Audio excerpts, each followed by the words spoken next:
Good afternoon, everyone. Welcome to Big Bite Baits. I'm the coach, and it's Rig It Tuesday. It's good to see everybody, even though we're doing it on Thursday. I had to be out of town first part of the week, so we decided to come back and give you our weekly tips and techniques segment here today on Thursday. Give a shout out to Jordan. Jordan's not with me today. I've got Randy with me. Jordan had to go on vacation this week, so we're glad to have you with us, Randy, and we're going to talk a little bit about some different baits. Before I get started, I got something I got to go back and cover.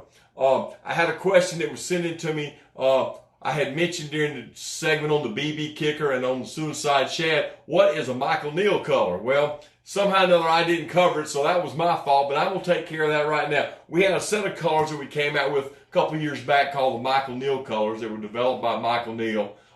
You can get them in the suicide shad, you can get them in the BB kicker, but the four colors were the Tennessee shad, the SS green, the citrus shad, and the bling. So I just wanted to cover those real quick and get you up to speed on that. If you hadn't tried those colors, they work real well. Today, we're going to talk about another swim bait in the line of swim baits that we've been talking about, and that's our new Finesse Swimmer that we introduced at ICAST. Now, the Finesse Swimmer is a neat little bait. It was developed by Mike McClellan, one of our MLF pros, and it has some unique features that we're going to discuss. One thing is it's got a segmented tail, gives it lots of action on the back end. It comes in two sizes, a 3.4 and a 4.4 inch. It's more of a finesse type swim bait. It has a keel bottom that I like a lot. It's shaped like the bottom of a boat. Helps that bait glide through the water. Has a hook pocket. And then the thing I kind of like about it is a little different is it has a flat top on it. So when you pull that hook through, and I'll show you in just a minute on one of the rigs we're going to do, you can lay that hook right on top of that bait, and it ensures you a chance of getting a real good hook set up when you do get the bite on when you're out there fishing it. And I think that's one of the things that's real positive about it. It's made out of a fairly soft plastic, and that helps to give it a real good action. Something a little different that you might want to try. Now, it comes in a variety of colors, actually 9 different colors. And I'll kind of break them down just in a minute for you. You have your Shad Colors. You might want to talk about Pro Blue, the all-wife color in the Shad color, or maybe the Tennessee Shad. Or then you have your pearls, and you have your typical pearl color, which is your white pearl with some silver glitter. Then there's 2 other specialty pearl colors. You have your Disco Glitter Shad, and you have your purple shad, which is a kind of an all-wife color with a little purple added into it. And both those are kind of unique and different colors that you might want to try. All right, and then you have your brim knockoffs. You got the gill, and you've got the baby brim. And then, of course, we've got a smallmouth color that we incorporated. It's already on one of our baits that we're going to show you, which is called the Smalley. So you got a real big color range in this particular bait that you can kind of target, depending on what kind of lake you fish on, what kind of color water you're seeing. You can find the color that'll work best for you for sure. Okay, so let's talk just a minute about some of the ways we're going to rig it in just a second. But before we do that, I got a couple questions from last week. I want to tie them in. Let's go ahead and cover them first, Randy, while we're at. What is the best way to work a Wacky Rig with or without a weight? Well, I don't fish a Wacky Rig a lot myself, something that we don't really do right around here. But the people that I talk to that use a Wacky Rig, they like to do it obviously 2 ways. They'll fish it weightless.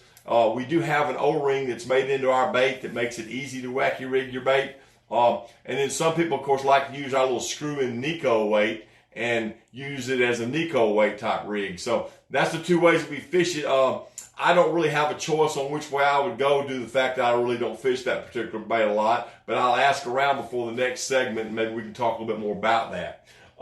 What's the best water for clear color? Well, as I've grown up in my life and learned to bass fish, people have always told me to go to a light color in clear water and a dark color in muddy water. So if I had to use our bait today, I would think a real good clear water color would be something that was kind of clear, like maybe this alewife color here, or a color that we make in some of our other baits called Chick Magnet is a real good clear water type color, or any of your Smoke Pro Blues. Those types of colors I think work real well in clear water. And then what is the best bait to go for a big bass in the fall? Well, I think that has to do a little bit with the choice of the fisherman. I personally like to use some type of reaction bait in the fall to catch a bigger fish on. something like our buzz bait we talked about in the backs of creeks and pockets, or maybe a chatterbait with one of our baits attached to it, something that's going to get a reaction strike. And obviously somebody's going to say, well, I know you do a lot of cranking. Well, I do. And obviously here at Big Bite, we don't build crankbaits, but that's something that I use a lot in the fall to catch big fish on. So that, to answer your question, that would be what I would try. So let's go to our rigs today and let's talk about how we're going to use that Finesse Swimmer. Obviously, the most common way people use it is on a belly-weighted hook. And you know, just by using a straight retrieve with it and hope that the action of the bait will draw the strike. I would probably downsize this hook. It's the only one I had here today, so I used it as an example, but definitely do the belly weight deal. One I kind of like, and I mentioned this in the last show, I saw one of our guys when I was up at Winona, Wisconsin in August for our Writers Conference, was throwing this along the rip route, was Mike McClellan, and he was throwing what our little swimmer head that's new on the smaller size, the 3.4 version, downsized, real nice, little nice compact bait. He was getting lots of strikes on that.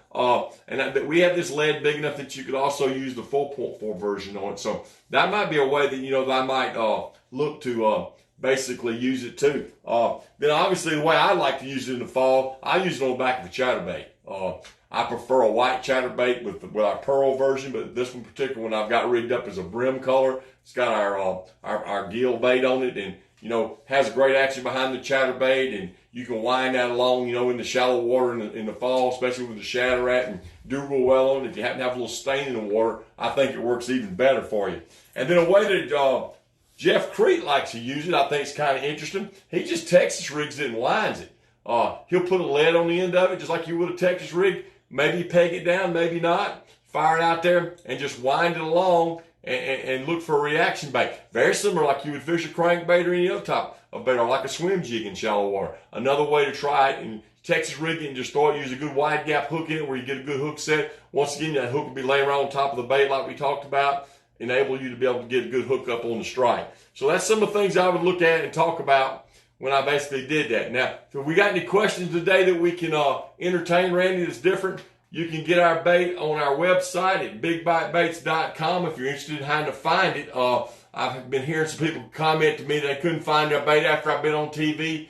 Well, check it out. Go to our website, see it. Everything's available immediately here at Big Bite Bait. Questions today? We have anything coming up? Okay, no questions today, so basically we'll call today and look forward to seeing you next week here at Rig It Tuesday at Big Bite Baits.